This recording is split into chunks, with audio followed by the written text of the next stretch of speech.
Hi, and welcome back to another episode of Cutting Through It. Have you ever been so afraid of failing that you actually created the failure you were trying to avoid? Well, I sure have. In fact, when I was 15 years old, I got disqualified from a swim meet, not because I wasn't fast enough, but because I swam the completely wrong stroke. Let me take you back there. Hey there, and welcome to Cutting Through It. I'm Sherry Brody, and after more than 40 years working behind the chair, rebuilding my business multiple times, making plenty of mistakes, and learning some hard lessons along the way, I've discovered what really works when it comes to building a successful business working behind the chair. That's what this podcast is all about. This is where I share those lessons with you. All my stories, my successes, my failures, and the things, most of all, that I wish someone had taught me when I was starting out. My hope is that what I've learned can help you avoid some of the struggles I faced. Build your business a little faster and create a career behind the chair that you truly love. So if you're ready to learn from my successes, my mistakes, and everything in between, you're in the right place, my friend. Let's dive in. So when I was in high school, you could say I wasn't the best in sports, but I loved swimming. I had been swimming since I was about 5 years old. And I was 15 years old, and I was sitting on the sidelines at our school swim meet. We were under the tent, and I was amongst a sea of other swimmers that we just looked like a big sea of stars and stripes, because that's what our swimsuits was the American flag. The smell of the chlorine was around me, the sun was out, and the water was just beautiful blue. And I was just so comfortable in that atmosphere of having, all the people screaming for their teammates and their friends and family to win each heat. So we were sitting there waiting for that and watching my teammates get lined up behind the blocks, getting ready to start. And my coach walks over and taps me on my shoulder, and I look up and she said, "Sherry, so-and-so is hurt. You're going to be swimming the next heat for the 100 butterfly for the girls." Oh my gosh. You'd think I would have been thrilled, because butterfly was actually my most favorite stroke out of all the strokes that I swam. I was actually competing in the backstroke and the freestyle. But instead of being excited about it, I was so afraid. You see, the gal that got sick, she was everything I didn't think I was. She was athletic. She posed herself as very confident. She was kind of the star of the team. Even though butterfly was my favorite stroke, and I was good at it, you see, there's something that I didn't believe. I didn't believe I was good enough. So there I was thinking, oh my gosh, what am I going to do? So, of course, I get up and my legs will barely hold me because I am so nervous. I see everybody watching, and the teammates are like kind of whispering to each other. And I just kept talking to myself in my head, okay, Sherry, don't embarrass yourself. Don't screw this up. But there was this other voice in the back of my head that says, you're not even supposed to be here in that heat, because that was the fastest heat. So as I'm walking up to the blocks, I'm having this internal conversation with myself. I can't even hear the screams and stuff going on around me. I'm so much in my head. And I hear them to say start, and bend over, and I hear the gun go off, and I dive in, and I'm swimming for broke. I am swimming so hard. I don't think I've ever swam that hard before. And underwater, I glance to the right, and the girl next to me, she's looking at me underwater. And then I'm looking at her because there was something on her face, and then she stopped swimming. And I remember thinking to myself, why is she stopping swimming? And then it hit me. Oh my gosh, I wanted to drown myself. I wasn't swimming butterfly stroke. I was swimming freestyle. Oh my gosh. Well, I stopped swimming and I pulled myself out of the pool. I couldn't even look up at my teammates. I knew I had let everyone on the team down. I wasn't last. And I definitely wasn't slow. What I was disqualified. Because honestly, when I look back at that moment, I forgot what race I was swimming. I was so up in my head, telling myself how much I didn't belong there and that there was no way I could win, that I subconsciously dove in and started doing something that I wasn't even supposed to do. So looking back now at that situation, I didn't fail because I didn't lack the ability, because honestly, I was really good at butterfly and everybody on the team knew it. My friends would always tell me I should be trying out more for that stroke. So I didn't fail that heat because of my ability. I failed it because I had already decided who I was before I even stepped on that block. And here's why I wanted to tell you this story. You see, I did this as a hairstylist early on in my career, and I see hairstylists doing this every single day. Not literally swimming.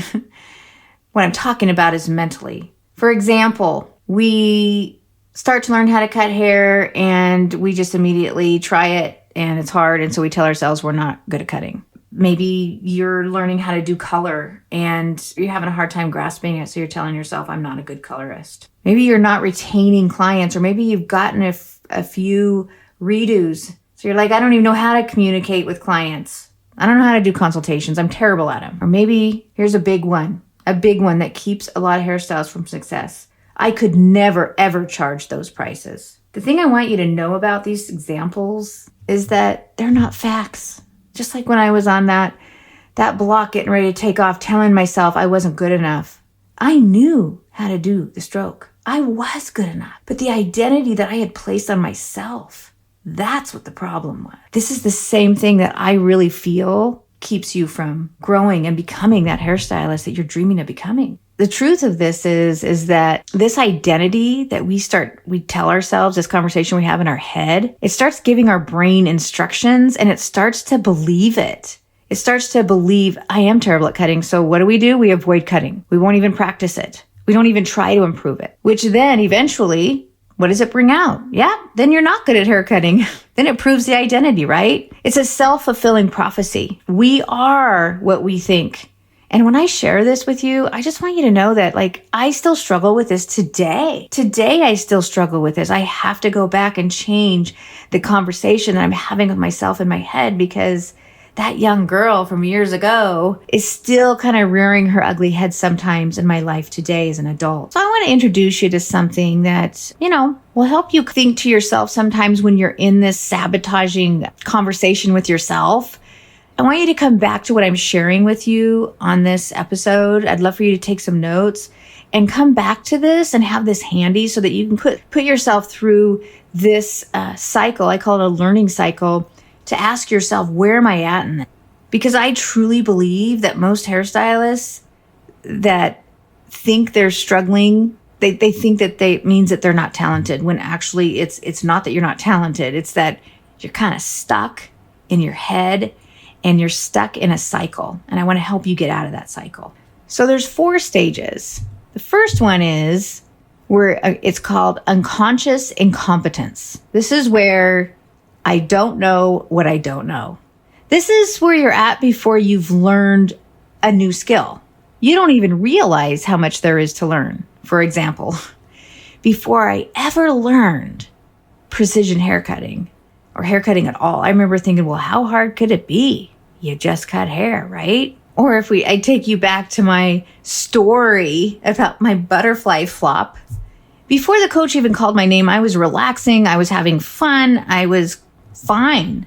I wasn't thinking at all about the pressure of what it would feel like to be swimming in the top tier of swimming butterfly in front of everyone and my schoolmates. It wasn't until I came to the second one, which is called conscious incompetence. It was then that this is where now you're saying to yourself, now I know what I don't know. And actually, this is the hardest stage on an emotional level. This is the stage where I feel like most hairstylists quit, because this is where you've learned enough to realize, oh my gosh, I'm not good at this yet. So if we take it to the haircutting example, think about it as you are either starting to learn how to cut hair, or you've taken a haircutting class, you've learned a new haircutting technique, and then you tried it behind the chair, and it looked awful. It didn't look anything like what it looked like in the class. It looked so easy when that educator was teaching it, or it looked so easy when you saw them demonstrate it on Instagram. And what happens is your identity, your subconscious starts talking to you. And that's where you're like, maybe I'm not good at cutting. And this is where a lot of hairstylists stop. because this is where it's not part of the learning cycle. This is the story that we attach to the learning cycle. And that's what I really want to hit home with you. It's the same as when I go back to the swimming.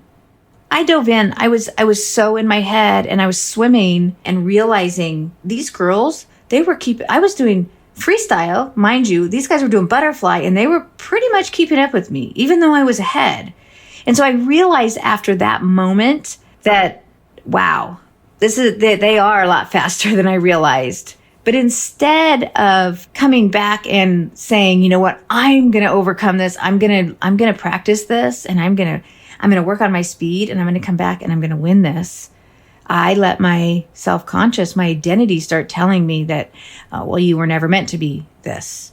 You were never good enough. And that's exactly why I wanted to do this episode. I wanted to get you to the point of rethinking what you're thinking, if that makes sense.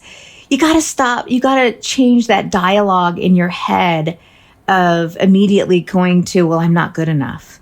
Because the next step is called conscious competence. This is where you tell yourself, I can do it, but I have to practice this. I have to think. I have to tell myself, I can do this. I have to overcome this obstacle of being clumsy at it. This is where, humility is put in. This is where you have to be thinking to yourself of why you were doing it in the first place. What driving you? For hairstylists, you got to learn haircutting if you want to be successful as a hairstylist, right? Yes, I know coloring is a big deal, but when I talk about haircutting, everybody needs a haircut. So when I talk about my experience about how when I first started cutting hair, I found it very difficult, and I was in my head thinking, I'm never going to be good at this. But I had a purpose. I needed to put food on the table for my kids. I was a single mom. And so I kept telling myself every time that I was practicing and it didn't turn out right, I would tell myself, well, I'm getting better. I can get better. And I would keep practicing it. And then I would share what I learned with somebody else. And I found a mentor that could help me. And eventually, by all my practicing intentionally and not letting it beat me, did I throw the mannequin head across the room a few times? Absolutely. Were there times that my voice in my head would tell me that, oh, Sherry, you're never going to get this. You're never going to be as good as you want. Of course it did. But I kept coming back to, first of all, my why. I needed to, because I needed to put food on the table. But second of all, I never wanted to feel like I did that day in the swimming pool in high school.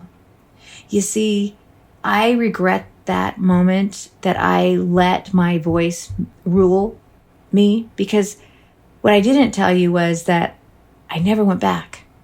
I didn't finish. I left the swim team because I was so embarrassed, and I always regretted it, because I look back now I swim myself just because I really love it. And just the other day I was teaching my grandson how to do the butterfly stroke, and he'd say, Grandma, you're so good at that. And I look back and I was really good at it. And I could have been a star player on that swim team. I could have very easily won if I practiced and went back and did not let my subconscious beat me down and listen to it. But because I didn't visualize myself that way, and because I let my internal voice, take rule over me, I never came to the next phase, and that is called unconscious competence. That's where you just don't even think about it anymore. Now, as a hairstylist, I'm known in the industry as a master at cutting. I teach hair cutting. I love hair cutting. I get clients every day requesting to get in my chair because I'm known for my hair cutting. And there was a time in my career where, like I said, I found it very difficult to learn. And if I would have listened to that inner voice and let it beat me, and, the first few times I would try cutting hair and when I would try these new cuts, if I let myself sit there in that place, I would never be as successful as I am today. And because I overcame that, I was able to provide a very good living for my kids. And now I'm back in the pool and perfecting my strokes, but I'll never be competitive again. But I share that story with you because I don't want you as a hairstylist that if you are in a place right now where you are feeling like you're never going to be good enough or you're never going to get it, I'm here to tell you that yes, if you really want it, you can. It's just going to take some personal sacrifice, commitment, some humility to ask for help and to admit that we need help, to commit to time of practicing it until you get good at it. But the most important thing I want to take away from this is that you start reframing what you're saying to yourself in your head. Because what you tell yourself subconsciously, you're telling your brain that you are that. So if you're constantly telling yourself, I'm never going to be successful, I'm never going to get this, then your brain is believing that that is true. So I'm going to challenge you today. What conversation are you having? Put it through the learning cycle. The first, unconscious incompetence. This is where you don't know what you don't know. Second, the conscious incompetence. Are you in a place that now you know what you don't know? This is the hardest stage emotionally.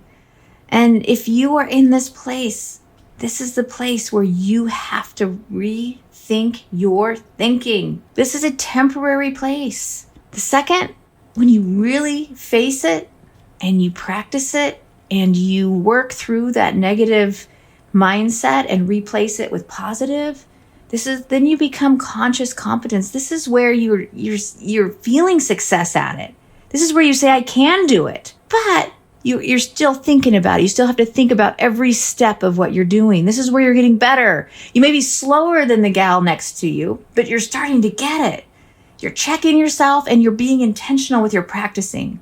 This is all positive. You've got to get out of that place of saying you're not good enough, and you have to bring yourself out of that and tell yourself, I can do this. And practice with the intention of becoming to the last one where you will have unconscious competence. This is where you don't even think about it anymore. You just do it because it's a part of who you are. I'm going to be honest with you.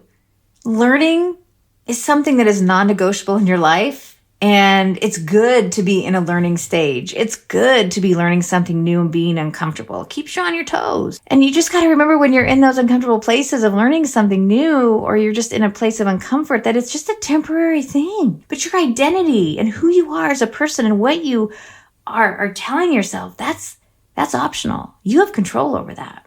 So you need to stop confusing where you're at in the learning cycle of life and who you are as a person. Maybe the biggest thing holding you back isn't your skill. Maybe it's the story you've been telling yourself about who you are. If today's episode made you realize you've been holding yourself back more than your skills ever have, I want to help you take the next step. I've put together a free training called 5 Easy Ways to Attract Clients and Fill Your Chair. It's full of practical strategies you can start using right away to bring in more of the clients you actually want to work with. And hey, if you're ready for more than just tips, if you're ready to build a business with confidence, that training will also introduce you to my new Own Your Chair Like a Pro program, where I'll walk along beside you step by step. You can find the link in today's show notes. I hope this episode encouraged you today and reminded you that you're not alone behind the chair. And if it helped you, I'd love for you to subscribe, leave a review, or share it with another hairstylist who may need encouragement too. And remember, success behind the chair is built one client, one conversation, and one day at a time. I'll see you guys in the next episode.